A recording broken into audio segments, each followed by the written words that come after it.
Assalamualaikum. Hari ini kita akan belajar mengenai interaksi antar negara di kawasan ASEAN. Yang kita bahas yaitu pengertian faktor pendorong dan faktor penghambatnya. Simak baik-baik ya.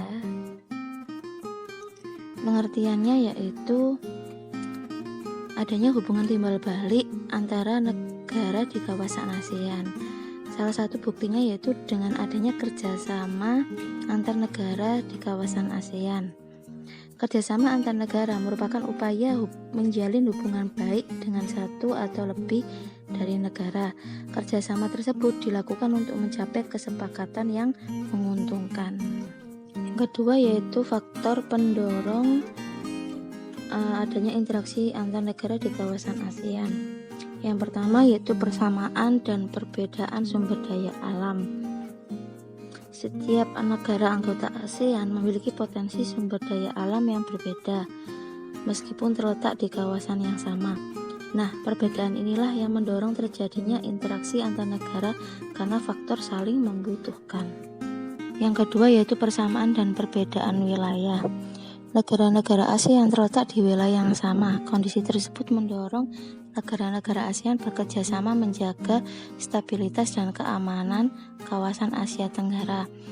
Akan tetapi, kondisi geografis tiap negara berbeda-beda. Contohnya Indonesia dan Filipina merupakan negara kepulauan, sedangkan Laos tidak memiliki wilayah lautan.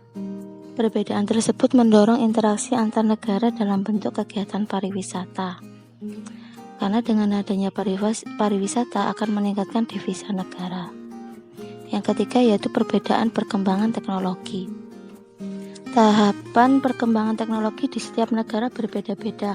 Ada negara yang telah maju dalam bidang teknologi, ada juga negara yang masih menggunakan teknologi. Nah, perbedaan inilah yang mendorong kerjasama antar negara dalam bidang teknologi. Yang keempat yaitu persamaan dan perbedaan budaya. Budaya dapat berupa adat istiadat dan kearifan lokal. Budaya merupakan ciri khas dan jati diri suatu bangsa.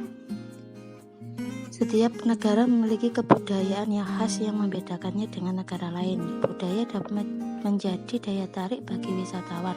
Perbedaan budaya inilah yang mendorong kerjasama antar negara dalam kegiatan pariwisata. Persamaan budaya juga dapat mendorong kerjasama antar negara. Salah satu budaya yang berkembang di Indonesia adalah budaya Melayu. Negara ASEAN lain seperti Malaysia, Singapura, dan Brunei Darussalam juga memiliki budaya tersebut. Selanjutnya yaitu faktor penghambat kerjasama antar negara di kawasan ASEAN. Yang pertama bencana. Bencana dapat disebabkan karena faktor alam, manusia, atau keduanya.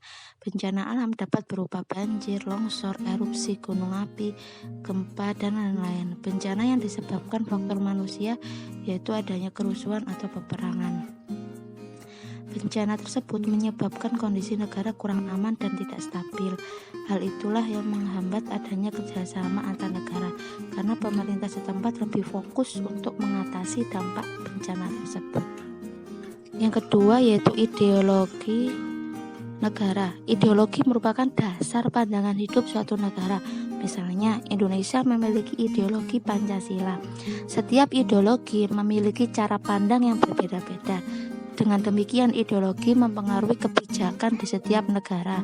Perbedaan prinsip dan pandangan dapat menghambat adanya kerjasama antar negara. Yang ketiga yaitu kebijakan politik. Kebijakan politik setiap negara berbeda-beda. Perbedaan kebijakan dapat menghambat kerjasama antar negara. Negara tidak akan mengikuti suatu kerjasama apabila tujuan kerjasama tersebut tidak sesuai dengan kebijakan negara dan nantinya akan berpotensi untuk merugikan salah satu pihak. Yang keempat yaitu perbedaan kepentingan. Urusan dalam negeri suatu negara merupakan hak pribadi setiap negara. Setiap negara memiliki kepentingan pada masa depannya. Suatu negara tidak harus mengetahui kepentingan dan rencana negara lain. Kepentingan tersebut bisa saja bertolak belakang dengan tujuan kerjasama. Akibatnya, kerjasama antar negara menjadi terhambat atau tidak dilakukan.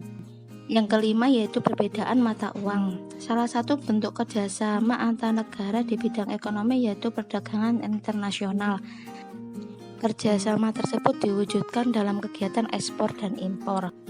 Dalam perdagangan internasional, diperlukan mata uang tertentu, akan tetapi mata uang setiap negara berbeda-beda. Perbedaan mata uang terletak pada nilai kursnya. Nilai kurs yaitu nilai tukarnya. Oleh karena itu diperlukan adanya penetapan mata uang sebagai standar internasional agar perdagangan internasional bisa berlangsung praktis. Terkadang ketidakstabilan kurs mata uang asing di negara-negara ASEAN itu dapat menghambat kerjasama antar negara. Sekian materi hari ini, terima kasih sudah menyimak, semoga bermanfaat. Wassalamualaikum warahmatullahi wabarakatuh.